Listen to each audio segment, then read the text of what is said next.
రవి మీద కోపంతో ఇంట్లో నుంచి వెళ్ళిపోయిన శృతిని తీసుకువచ్చిన బాలు మీనా ట్విస్ట్ అయితే అదిరిపోతుందండి. చివరి వరకు స్కిప్ చేయకుండా చూసేయండి. వీడియో నచ్చితే తప్పకుండా లైక్ చేయండి. నీతు అయితే రవితో ఇలా అంటూ ఉంటుంది, పెళ్లి రోజైనా లీవ్ పెట్టుకొని ఇంట్లో ఉండొచ్చు కదా, ఎందుకు నువ్వు రెస్టారెంట్కి వచ్చావు, నువ్వు ఒక విచిత్రమైన మనిషివి అని అడుగుతూ ఉంటుంది. అప్పుడే రవి, ఫంక్షన్ పనులన్నీ మా అన్నయ్య చూసుకుంటున్నాడు, నేను చివరికి రెడీ అయ్యి వెళ్తే సరిపోతుంది అని రవి చెప్తాడు. ఉమ్మడి కుటుంబం అంటే ఇలాగే ఉంటుందేమో, ఇలాగే హెల్ప్ చేసుకుంటారేమో అని నీతు అయితే చెప్తుంది. అందరూ కాదు, ఇంకో అన్నయ్య ఉన్నాడు, వాడికి పనంటేనే ఎలర్జీ, అస్సలు కూడా పని చేయడు. మా బాలు అన్నయ్య, మీనా వదిన మాత్రమే నాకు ఎక్కువగా సపోర్ట్ చేస్తూ ఉంటారు, వాళ్లే పనులన్నీ కూడా చూసుకుంటున్నారు. అలా రవి నీతు ఇద్దరు కూడా మాట్లాడుతూ ఉండగా అప్పుడే ఒక అతను ఫుడ్ తీసుకువెళ్తూ ఆ ఫుడ్ అంతా కూడా కింద పడేస్తాడు. ఇక కింద పడేయడంతో అప్పుడే ఇక నీతు వచ్చి, ఏంటి జాగ్రత్తగా తీసుకువెళ్ళడం తెలీదా, ఇలా మొత్తం కూడా నేల్పాలు చేశావు అని అడుగుతూ ఉంటుంది. సారీ మేడం, కస్టమర్లు కంగారు పెడుతుంటే ఏదో కంగారులో అలా ఫుడ్ చేజారిపోయింది అని అంటూ ఉంటే, అప్పుడే నువ్వు ఇలాగ ఇక్కడ పడేశావు, అదే కస్టమర్ల మీద పడేస్తుంటే అప్పుడు మన రెస్టారెంట్కి చెడ్డ పేరు వచ్చేది అని నీతు అయితే అంటుంది. ఇప్పుడేం జరగలేదు కదా, నువ్వు ఊరుకో నీతో, నేను మళ్ళీ ఫుడ్ ప్రిపేర్ చేస్తాను అని చెప్తూ ఉంటాడు రవి. అది కాదు రవి, ఇంత చిన్న విషయమైనా సరే ఇప్పుడు సోషల్ మీడియా ప్రభావం వల్ల మొత్తం కూడా వైరల్ అయిపోతుంది. ఇంత జరిగినా సరే వీడియోని తీసి సోషల్ మీడియాలో వైరల్ చేసేస్తున్నారు. దాంతో ఇప్పుడు మన రెస్టారెంట్ మొత్తం పేరంతా కూడా పోతుంది. అందుకని ప్రతి విషయంలో, ముఖ్యంగా కస్టమర్లకి ఫుడ్ సర్వీస్ చేసేటప్పుడు కానీ ఫుడ్ కానీ ఎంతో క్వాలిటీగా మనం మెయింటైన్ చేయాలి, లేకపోతే మన రెస్టారెంట్ పేరే దెబ్బతింటుంది అని అంటూ ఉంటుంది నీతో. సరే, నేను ఫుడ్ రెడీ చేస్తాను, కానీ ఇక్కడ ఇదంతా కూడా క్లీన్ చేసేయి అని అతనికైతే చెప్తాడు. అప్పుడే నీతో లోపల ఫుడ్ ఎలాగ చేస్తున్నారో అని మొత్తం కూడా చూస్తూ ఇక బయటకైతే వస్తూ ఉంటుంది.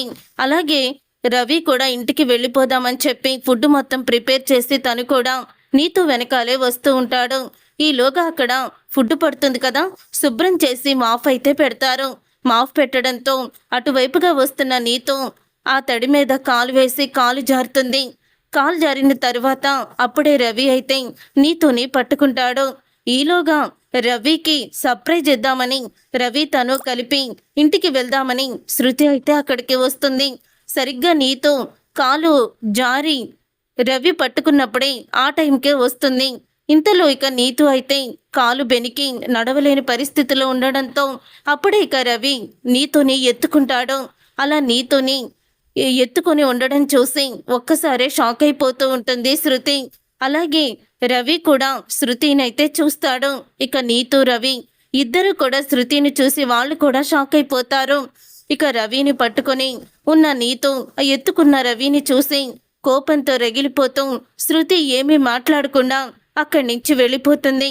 అప్పుడే ఇంకా వెంటనే రవి అయితే నీతోనే పక్కనే ఉన్న చైర్లో కూర్చోబెట్టి, శృతి ఆగు శృతి, నేను చెప్పేది విను, అసలు జరిగిందేంటో తెలుసుకో అంటూ ఇక వెంట పడతాడు. కానీ శృతి అయితే అసలు కూడా వినిపించుకోదు, తను వెళ్ళిపోతుంది.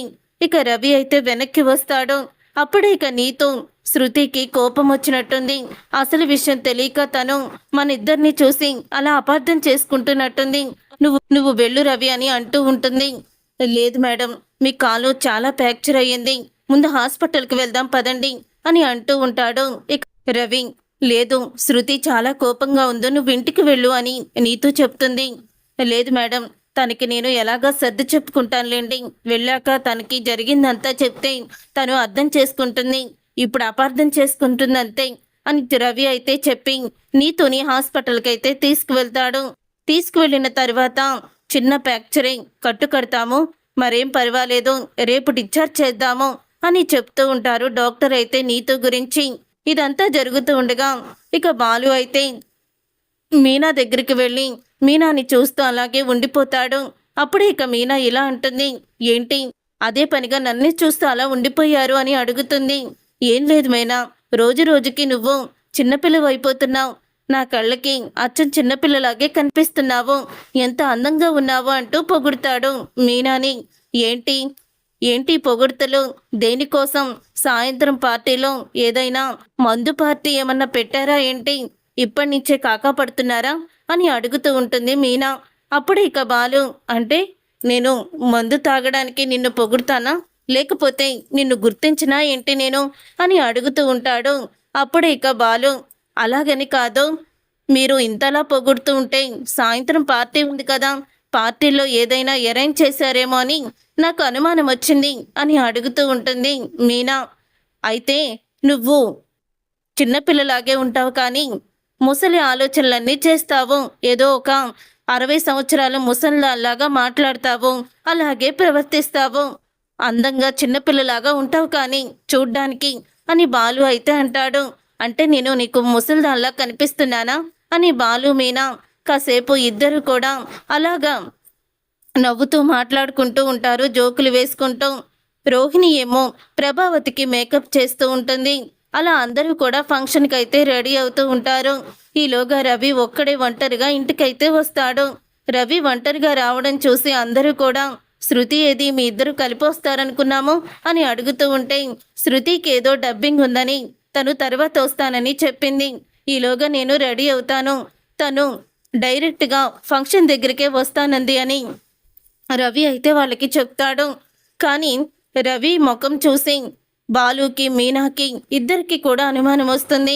చూడండి, అసలు రవి అసలు చలాకీగానే లేడు, ఏదో తెలియని బాధ పడుతున్నట్టు నాకు అనిపిస్తుంది. ఏం జరిగిందో తెలుసుకుందాం పదండి అని రవి గదిలోకి వెళ్ళాక రవి శృతికి అయితే ఫోన్ చేస్తాడు. శృతి ఫోను స్విచ్ ఆఫ్ వస్తూ ఉంటుంది. ఇదేంటి, శృతి ఫోను స్విచ్ ఆఫ్ వస్తుంది, తను ఎక్కడికి వెళ్ళుంటుంది అని రవి అయితే అనుకుంటూ ఉంటాడు. అప్పుడు ఇక శృతి అయితే, ఇంత కోపం ఎందుకు తనకి, కాసేపు అయినా ఆలోచించదా, నేను ఎలాంటి వాడినో తనకి తెలీదా ఏంటి అని రవి అనుకుంటూ ఉండగా ఇంతలో బాలు మీనా ఇద్దరూ వచ్చి, ఏమైంది రవి, శృతి ఎక్కడికి వెళ్ళింది అని అడుగుతూ ఉంటారు. అప్పుడే డబ్బింగ్ స్టూడియోకి వెళ్ళింది వదిన, తను వచ్చేస్తుంది అని అంటూ ఉంటాడు రవి. అప్పుడే బాలు, రేయ్, నీ ముఖం చూస్తుంటేనే అర్థమైపోతుంది, ఏం జరిగిందో చెప్పరా ముందు అని గట్టిగా అడిగేసరికి అప్పుడే ఇక రవి జరిగిందంతా చెప్తాడు. ఇలా మా బాసు కాలు జారి పడిపోతే నడవలేని పరిస్థితిలో ఉంటే తనని ఎత్తుకుని నేను ఉన్నాను. సరిగ్గా అప్పుడే శృతి వచ్చి మా ఇద్దరిని చూసి అపార్థం చేసుకొని నేను ఎంత పిలిచినా కూడా వినిపించుకోకుండా వెళ్ళిపోయింది అన్నయ్య అంటూ ఇక రవి అయితే బాధపడతాడు. తను ఎక్కడికి వెళ్ళిందో తెలియడం లేదు, ఫోన్ ఏమో స్విచ్ ఆఫ్ చేస్తుంది అని అనడంతో, నువ్వేమీ కంగారు పడకు, శృతిది చిన్నపిల్ల మనస్తత్వం, తను ఎక్కడున్నా మేం తీసుకొస్తాము, మీరందరూ కూడా ఫంక్షన్ హాల్ దగ్గరికి వెళ్ళిపోండి, అక్కడ అన్ని ఏర్పాట్లు చూసుకోండి, మళ్ళీ అక్కడ అందరూ గెస్ట్లు వస్తారు కదా, మళ్ళీ బాగోదు, ఈలోగా శృతిని తీసుకొని మేము డైరెక్ట్గా ఫంక్షన్ హాల్ దగ్గరికే వస్తాము అని చెప్తూ ఉంటుంది మీనా. అసలు ఎక్కడికి వెళ్ళుంటుంది వదినా అని భయపడుతూ ఉంటాడు రవి. తను ఎక్కడికి వెళ్దాం, ఏమీ కాదు, మేమున్నాం కదా, మేము చూసుకుంటాము, నువ్వు వెళ్ళు అని చెప్తూ ఉంటుంది మీనా. తర్వాత బాలు మీనా ఇద్దరూ కూడా శృతిని వెతుక్కుంటూ అయితే వెళ్తారు. అప్పుడే ఇక మీనా అయితే, అసలు శృతి ఏంటో చిన్నపిల్ల మనస్తత్వం, మనసు మంచిదే కానీ ఇలాంటి విషయాల్లో తొందరపాటు నిర్ణయాలు తీసుకుంటుంది, కొంచెం సేపు కూడా ఆలోచించదు అని మీనా అయితే అంటుంది. అవును మీనా, డబ్బుడమ్మ అన్నిటికీ బాగానే ఉంటుంది కానీ కోపం వస్తే మాత్రం అమ్మో మామూలుది కాదు, మీకులాగే మరి అని బాలు మీనా మాట్లాడుకుంటూ ఇక శృతి కోసం మొత్తం కూడా వెతుకుతూ ఉంటారు. అలా శృతి కోసం ముందు డబ్బింగ్ స్టూడియో దగ్గరికి వెళ్తారు. డబ్బింగ్ స్టూడియో దగ్గరికి వెళ్తే అక్కడైతే శృతి అయితే ఉండదు. తను ఈరోజు డబ్బింగ్ క్లాస్కి రానని చెప్పిందని కూడా అక్కడ ఉండే అతనైతే చెప్తాడు. అది విని ఒక్కసారే షాక్ అయిపోతూ ఉంటారు బాలు మీనా. ఇంతలో రవి అయితే ఫోన్ చేస్తాడు బాలుకి. అన్నయ్య, శృతి కనిపించిందా అంటే, లేదురా, కానీ పొద్దున్నుంచి తను స్టూడియోకి కూడా రాలేదని చెప్తున్నారు అని అనగానే, అవునా, ఎక్కడికి వెళ్ళుంటుంది అన్నయ్య అని ఇక టెన్షన్ పడుతూ ఉంటాడు. నువ్వేమీ టెన్షన్ పడుకో, మేమిద్దరం వెళ్ళి చూసొస్తాము, అందరూ గెస్ట్లు వస్తున్నారా అని అడుగుతూ ఉంటే, వస్తున్నారన్నయ్య అని చెప్తూ ఉంటాడు రవి. నువ్వేమీ కంగారు పడుకో, నేనున్నాను కదా, నేను చూసుకుంటాను అని ఇద్దరు కూడా వెతకడం పడతారు. ఇంతలో ఫంక్షన్ దగ్గరికి అందరూ కూడా వచ్చేస్తారు. ఇక అందరూ వచ్చి చివరికి శృతి వాళ్ళ అమ్మా నాన్న కూడా వస్తారు. అబ్బో బానే ఫంక్షన్ హాలు రెడీ చేశారే, బానే చేస్తున్నారు అని అంటూ ఇద్దరు కూడా నవ్వుకుంటూ లోపలికి వస్తారు. రవి మాత్రమే కనపడడం చూసి అప్పుడే సురేంద్ర శోభ ఇద్దరు కూడా అడుగుతూ ఉంటారు. అవును రవి, శృతి ఏది కనిపించడం లేదు అని శోభ అయితే అడుగుతుంది. తను డబ్బింగ్ స్టూడియోకి వెళ్ళిందంటే వచ్చేస్తానని చెప్పింది అని చెప్తూ ఉంటాడు రవి. మీరు లోపలికి వెళ్ళండి అని నవ్వుతూ ఉంటాడు. కానీ తన ముఖం మాత్రం బాగోదు. ఇదే సురేంద్ర శోభ ఇద్దరు కూడా గమనిస్తారు. ఏంటండి శృతి ఏమో లేదు, రవిని చూస్తుంటే అసలు ముఖంలో ఆనందమే కనిపించడం లేదు, ఏం జరుగుతుందంటారు అని అంటూ ఉంటుంది శోభ. ఏమో నాకేం తెలుసు, మరి శృతి నిజంగానే డబ్బింగ్ స్టూడియోకి వెళ్ళిందో మరి ఎక్కడికి వెళ్ళిందో చూద్దాం కాసేపు ఆగి అని సురేంద్ర అయితే అంటాడు. ఇంతలో ప్రభావతి కూడా రవిని అడుగుతూ ఉంటుంది. ఏంట్రా ఆ బాలు మీనా కనిపించడం లేదు, అసలైన మీ ఆవిడ కనిపించడం లేదు అని ప్రభావతి సత్యం అడుగుతారు. బాలు మీనా అన్నయ్య ఏదో పని మీద బయటికి వెళ్ళి వస్తామని చెప్పారు, శృతి కూడా వచ్చేస్తుంది అని అంటూ ఉంటాడు రవి. అప్పుడే ఇక ప్రభావతి సరే అయితే తొందరగా ఫోన్ చెయ్యి అని చెప్తూ ఉంటుంది ప్రభావతి. ఇంతలో శోభ అయితే శృతికి ఫోన్ చేస్తుంది. శృతి ఫోన్ అయితే స్విచ్ ఆఫ్ వస్తుంది. అలా స్విచ్ ఆఫ్ వచ్చిన తర్వాత అప్పుడే ఇంకా డౌట్ వస్తుంది శోభకి. సురేంద్రకి ఏదో జరిగిందండి, రవి బయటికి చెప్పడం లేదు, కానీ శృతి ఏమన్నా కోపగించిందంటారా, కోపగిస్తేనే ఇలా చేస్తుంది అది అని శోభ అయితే అంటుంది. ఇంతలో రాజేష్ అయితే వస్తాడు. ఏంటి శృతి రాలేదని కంగారు పడుతున్నావా, ఇక్కడ మేనేజ్ చేయమని శృతిని తీసుకొస్తామని నాకు చెప్పారు బాలు మీనా, వాళ్ళిద్దరూ కూడా శృతిని తీసుకొస్తారు, ఈ లోపు మనం ఏదో ఒకటి మేనేజ్ చేసి చేద్దాం పదండి అని అంటూ రవిని లోపలికి తీసుకువెళ్తాడు రాజేష్. లోపలికి తీసుకువెళ్ళిన తర్వాత అప్పుడే ఇంకా మనం కొన్ని డ్యాన్స్ ప్రోగ్రాలు పెట్టాం కదా, అవి చూద్దాము అని అంటూ ఉంటారు. అదేంటి శృతి రాకుండా ఇవన్నీ ఎందుకు అని శోభ అయితే అడుగుతుంది. తను రావడానికి 10 minutes లేట్ అవుతుందని చెప్పిందా అంటే అందుకని ఫోన్ చేసింది అని అనగానే అప్పుడు ఫోన్ స్విచ్ ఆఫ్ వస్తే రవికి శృతి అలా ఫోన్ చేస్తుంది. ఇద్దరు కూడా అనుకుంటారు. ఇంతలో ప్రభావతి చేత ఇక డ్యాన్స్ అయితే చేయిస్తూ ఉంటారు. ముందు పిల్లలైతే డ్యాన్స్ చేస్తారు. అలా చేసిన తర్వాత ఇక ప్రభావతి అయితే చేస్తుంది. ఇక ప్రభావతి చేసిన తర్వాత శోభని కూడా డ్యాన్స్ చేయమని అడుగుతారు. పిల్లలు చేశాక ప్రభావతి శోభ ఇద్దరు కూడా స్టేజ్ మీద డ్యాన్స్ వేస్తూ అలా డ్యాన్సులు వేస్తూ అంతా కూడా కొంచెం సేపు సరిపెడుతూ ఉంటాడు రవి. ఇదంతా చూసిన సురేంద్ర శోభతో అంటూ ఉంటాడు, అసలు ఈ వయసులో డ్యాన్సులేంటి, అందరూ కూడా ఈ వయసులో డ్యాన్సులు చాలా బాగా చేస్తున్నారని పొగుడుతుంటే ఆవిడ చూడు ఎలా మురిసిపోతుందో, ఆవిడతో పాటు నువ్వు కూడా చేరి ఆ డ్యాన్సులేంటి, నాకేమీ నచ్చలేదు, శృతి లేకుండా ఈ ఫంక్షన్ చిరాకు వస్తుంది నాకు అని అంటూ సురేంద్ర వాళ్ళ ఫ్రెండ్ ఉందిగా ఫోన్ చేస్తాను అని సురేంద్ర వాళ్ళ ఫ్రెండ్కి అయితే ఫోన్ చేస్తాడు. అలా ఫోన్ చేసిన తర్వాత అప్పుడే ఇక వాళ్ళ ఫ్రెండ్ అయితే ఇలా అంటుంది, శృతి ఉదయం నుంచి డబ్బింగ్ స్టూడియోకి వెళ్ళలేదు అంకుల్, అసలు నాకు కాల్ కూడా చేయలేదు, ఎలాగో ఫంక్షన్కి పిలిచింది కదా అని నేను ఫంక్షన్కి వస్తున్నాను అని అమ్మాయి అయితే చెప్తుంది. అప్పుడు అది విని సురేంద్ర అయితే షాక్ అవుతూ రవిని పక్కకి పిలుస్తాడు. శృతికి నువ్వు ఏదైనా గొడవ పెట్టుకున్నారా అని సురేంద్ర రవిని అడుగుతాడు. అప్పుడే ఇక రవి అయితే లేదంకుల్, అలాంటిదేమీ లేదు, మేమిద్దరం ఏమీ గొడవ పెట్టుకోలేదు, శృతి వస్తుంది, మీరు ఎందుకు అలా అడుగుతున్నారు అని అడుగుతూ ఉంటే నువ్వేమో తను డబ్బింగ్ స్టూడియో దగ్గరికి వెళ్ళిందని చెప్తున్నావు, కానీ తను ఉదయం నుంచి డబ్బింగ్ చెప్పడానికి కూడా రాలేదని వాళ్ళ ఫ్రెండ్ చెప్తుంది. శృతికి కోపం వచ్చినప్పుడు ఇలాగే ఎవరికి చెప్పా పెట్టకుండా ఫోన్ స్విచ్ ఆఫ్ చేసి ఎక్కడికైనా వెళ్ళిపోతుంది, ఇప్పుడు కూడా అలాగే జరిగింది, అందుకనే అడుగుతున్నాను మీ ఇద్దరి మధ్య గొడవ ఏమన్నా జరిగిందా, అందుకనే తను వెళ్ళిపోయిందా అని చెప్పి అని సురేంద్ర అనగానే లేదంకుల్, మా ఇద్దరి మధ్య అలాంటి గొడవలు ఏమీ కూడా లేవు, మీరు కంగారు పడకండి, శృతి ఖచ్చితంగా వస్తుంది అని రవి అయితే అంటాడు.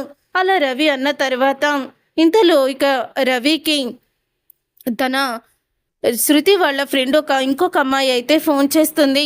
అప్పుడే ఫోన్ చేసి రవి, శృతి ఫంక్షన్ హాల్లో లేదా, తను ఒక లాయరు నెంబర్ అడిగి నా దగ్గర తీసుకుంది, ఏం జరుగుతుంది తను చూస్తుంటే కోపంగా ఉంది.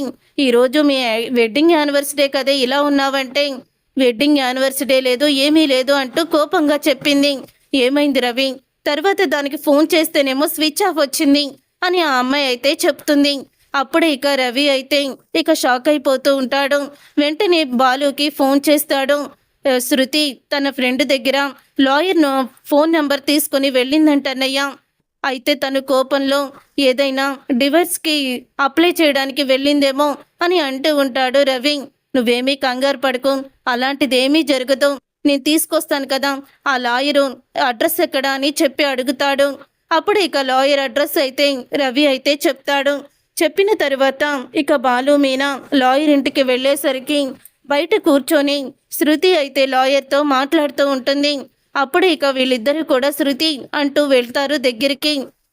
మీరేంటి ఇక్కడున్నారు అని అడుగుతూ ఉంటే, అదే ప్రశ్న నేను నిన్ను అడగాలి శృతి, అసలు అక్కడ వెడ్డింగ్ యానివర్సరీ ఫంక్షన్ పెట్టుకొని నువ్వు ఇక్కడేం చేస్తున్నావు అని అడుగుతూ ఉంటుంది మీనా. ఇక నాకు రవికి సంబంధం తెగిపోయిందక్క, నేను డివోర్స్ తీసుకున్నాను, వాడితో నేను అస్సలు కూడా కాపురం చెయ్యలేను, వాడికి నేనంటే ఇష్టం లేదు, ఆ నీతు అంటేనే ఇష్టం, అందుకే వెడ్డింగ్ యానివర్సరీ రోజు కూడా దాంతో గడపడానికి వెళ్ళాడు అని చెప్తూ ఉంటుంది. అప్పుడే శృతి, నువ్వు రవిని అపార్థం చేసుకున్నావు, జరిగిందేంటో నీకు కళ్ళారా చూపిస్తాను, మళ్ళీ మా మాటలు కూడా నమ్ముతావో లేదో అని రెస్టారెంట్లో సీసీ ఫుటేజ్ వీడియోని చూపిస్తుంది. ఇతను ఫుడ్ పడేశాడు, అది క్లీన్ చేసిన తర్వాత నీతు అటు నుంచి వస్తూ ఉంటే జారి పడిపోయింది. రవి పట్టుకున్నాడు. తను నడవలేని పరిస్థితిలో ఉంటే తనని ఎత్తుకుని హాస్పిటల్కి తీసుకువెళ్ళాలనుకున్నాడు. మానవత్వంతో మంచితనంతో చేసిన పనిని నువ్వు చెడుగా ఆలోచిస్తున్నావు అని అడుగుతూ ఉంటుంది మీనా. అప్పుడు ఇక సీసీ ఫుటేజ్ వీడియోని చూసి ఇక వెంటనే శృతి అయితే నన్ను క్షమించు మీనా అని అంటూ ఉంటుంది. నేను అపార్థం చేసుకున్నాను, రవి మంచితనాన్ని అర్థం చేసుకోలేకపోయాను అని అంటూ ఉంటే అప్పుడు ఇక బాలు, చూడమ్మా, ఇలాంటివి సంసారంలో జరుగుతూ ఉంటాయి, అపార్థాలు అపోహలు, కానీ ఇలా విడిపోవడానికి వెంటనే విడాకులు తీసుకోవడానికి లాయర్ దగ్గరికి రాకూడదు. ఏం జరిగిందో నువ్వు ఒక్క నిమిషం అక్కడ ఆగుంటే రవి మొత్తం చెప్పేవాడు కదా, కానీ నువ్వు సమయమును సహనంగా ఉండలేకపోయావు, చూడు ఎంత పని జరిగేదో, మేము కొంచెం ఆలస్యమై ఉంచుంటే అని బాలు అయితే అంటాడు. పదండి మనం వెళ్దాము పార్టీకి అని చెప్పి ఇక శృతిని తీసుకొని ఫంక్షన్ హాల్ దగ్గరికి అయితే వస్తారు. అలా వచ్చిన తర్వాత అప్పుడే ఇంకా శృతి రావడం చూసి ఇంతలో సురేంద్ర శోభ ఇద్దరు కూడా శృతి వచ్చిందంటే రవి చెప్పింది నిజమే, వాళ్ళిద్దరూ గొడవ పడలేదు అని అనుకుంటూ ఉంటారు. ఇక శృతి రవి దగ్గరికి వచ్చి సారీ రవి, నిన్ను అపార్థం చేసుకున్నాను అని అంటూ ఉంటే ఆ టైంలో ఏ భార్య అయినా భర్తని ఆ సిచ్యువేషన్లో చూస్తే అలాగే అనుకుంటుందిలే, నాది కూడా తప్పుంది అని రవి ఇద్దరు కూడా ఒకరికొకరు సారీ చెప్పుకుంటారు. తర్వాత ఇక ఫంక్షన్ అయితే మొదలవుతుంది. ఆ కేక్ అయితే కట్ చేస్తారు. నీతో అక్కడ కాలికి దెబ్బతోనే అక్కడికైతే వస్తుంది. ఇక నీతో కాలికి దెబ్బ తగిలి నడవలేక రావడం చూసి అప్పుడే రవి అడుగుతాడు, అదేంటి ఎందుకు వచ్చారు మీరు, చూడండి కాలు ఇంకా తగ్గలేదు కదా అని అడుగుతూ ఉంటుంది.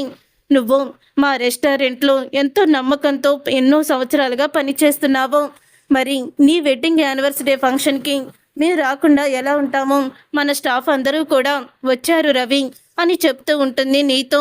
అప్పుడు ఇక నీతో దగ్గరికి వెళ్ళి శృతి, సారీ నీతో, నేను నిన్ను అపార్థం చేసుకున్నాను అని అంటుంది శృతి. పర్వాలేదు శృతి, ఎందుకంటే భర్త అంటే ఎక్కువ ప్రేమ ఉన్న వాళ్ళే ఇలాగా ఎవరి మీదైతే ఎక్కువ ప్రేమని చూపిస్తారో వాళ్ళు మనకి దూరం అయ్యి మరొకరికి దగ్గరవుతున్నారు ప్రేమగా అంటే తట్టుకోలేరు. మీ ఇద్దరి మధ్య విడదీయలేని ఎంతో ప్రేమ ఉంది, ఒకరంటే ఒకరికి ప్రాణం, మీరు ఎప్పుడు కూడా ఇంతే ప్రేమగా ఉండాలి. రవిని నేను ఫ్రెండ్గాను ఒక బ్రదర్ లాగా మా ఫ్యామిలీ మెంబర్ లాగా చూస్తాను, అంతే తప్ప ఎప్పుడు రవిని నేను కోరుకోలేదు శృతి అని చెప్తూ ఉంటుంది నీతో. ఆ మాట విని అప్పుడే ఇక శృతి అయితే సారీ రవి అని అంటూ ఇద్దరు కూడా ఒకరికొకరు చాలా ఎమోషనల్ అవుతూ ఇక వాళ్ళ మనసులో ఉన్న ప్రేమని చెప్పుకుంటారు. అది చూసి బాలు మీనా కూడా చాలా ఆనందపడుతూ ఉంటారు. చూసారుగా ఫ్రెండ్స్, రాబోయే కథలో ఖచ్చితంగా ఇలాగే జరగబోతుంది. మరి ఇలాగే జరగాలని మీరు కోరుకుంటే తప్పకుండా వీడియోని లైక్ చేసి మా ఛానల్ని సబ్స్క్రైబ్ చేసుకొని పక్కనే ఉన్న గంట సింబల్పై ఆలని క్లిక్ చేయండి. అప్పుడే మేము పెట్టే ప్రతి వీడియో మీరు మిస్ కాకుండా చూసేవచ్చు.